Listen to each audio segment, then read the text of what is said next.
afternoon, good evening mga langga, saan man kayong dako ngayon ng mundo na nanonood ng aking video. I hope na sa mabuti po kayong kalagayan as well as ang inyong pamilya po. So today is continuation po tayo sa aming kaganapan sa church during our 24th year anniversary ng English community dito sa St. Edward Parish, Lamtin.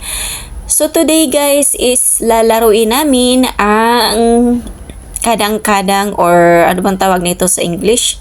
Coconut shell race. Ganon. Bahala kayo kung anong English niyan. Basta yun guys. So nandito kami sa covered court kasi maulan sa labas. So dito kami sa loob at sinusubukan namin na hindi ba siya madulas sa semento, pero nakakatakot talaga guys kasi mag-slide talaga yung bao sa semento. So nag-practice muna kami dyan kung carry ba talaga na dito sa loob, but takot kami na na ma-slide. So sinubukan nga namin dyan, pero yung edge ng anong bao is nabiyak. So minabuti namin na lumipat na lang sa labas kasi tumila din na naman ang ulan. So sinuggest namin sa committee na doon na lang sa labas kasi hindi din naman masyadong malakas yung ulan.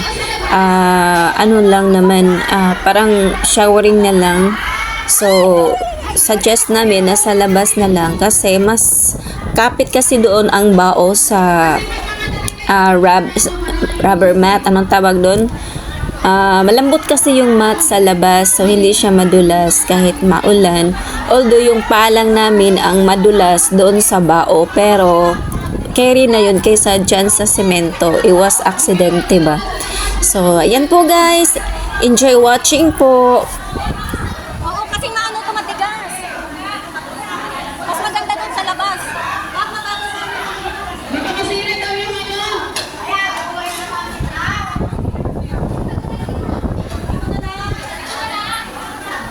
Goma kasi yun. Yung sa labas, goma. Kasi nga pag nabasa yung paa nila, dudulas doon sa dudulas na tao. Hindi yan masisira.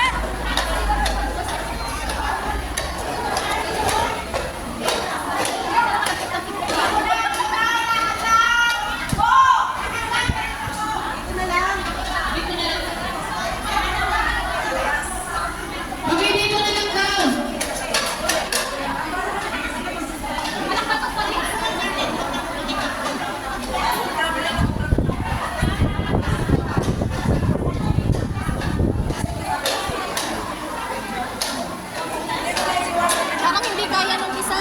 Sino? Baka kaya nung hindi kaya. Yung isa yung sumunod sa tatlo sila. 1, 2, 3. Tapos ang bumubulas sa kanya.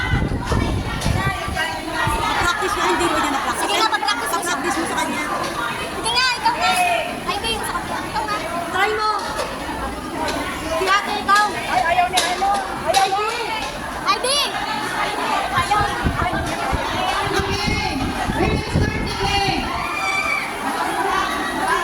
Bakit paano magbasa ka doon? Kay Jessa. Kay Jessa. Pinatabantayan. Naka-charge eh. Kumain ka na? Nandun yung food mo eh. Dapat mo yan malapit. Malapit eh.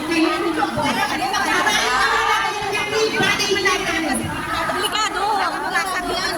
Baka mabasag yan.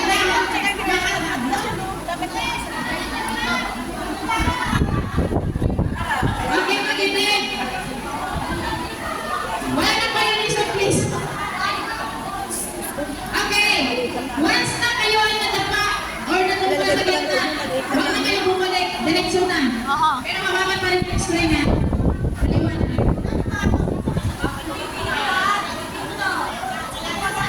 Hindi na umikot? Dito na lang? Basta kailangan ka lang yung bunot na kamagyan. Hindi na sila iikot? Iikot sila dyan. Pero pag halimbawa natumbo sila, hindi na sila natulik sa kanila, tatayo na lang sila. Tutuloy lang nila.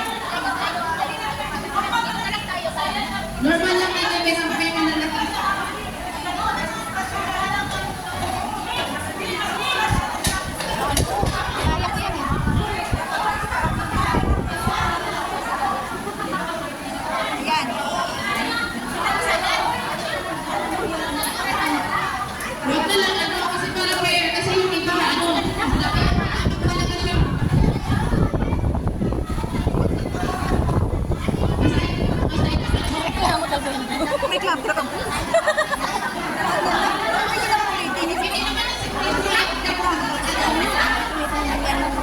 nga ni mga reklamo na.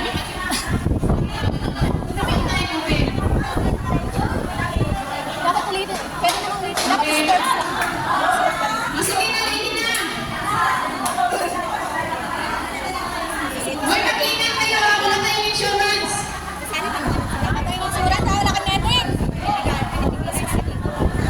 Malapit lang ba dito? Ano? United States. Wala tayong medics. Lago lang. Yellow na, okay.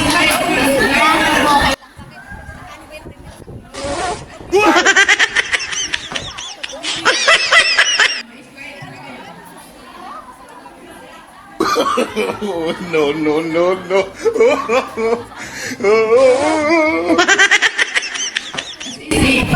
Si Jake, birthday. Meeting ako sa kanya muna.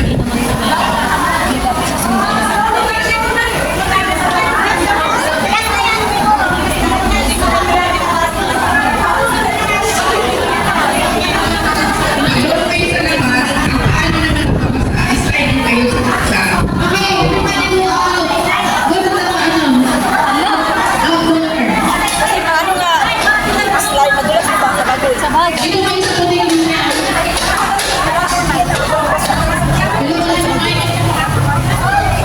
Ayan o, mas lilitin mo.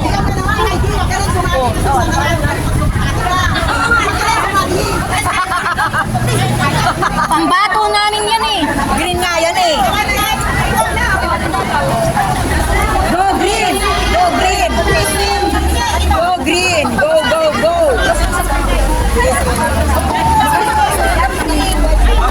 Mas maganda dito kasi hindi madulas. Mas maganda dito kasi pasok sa linya dahil.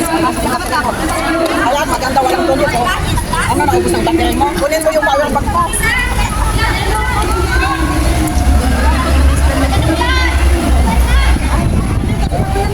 Wala na.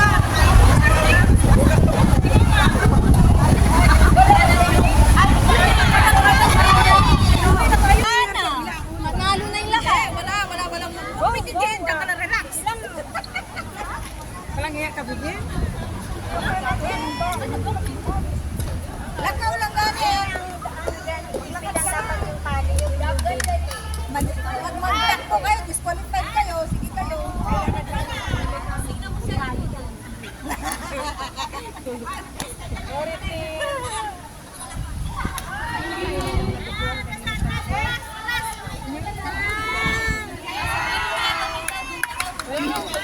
Ba't parang lapit?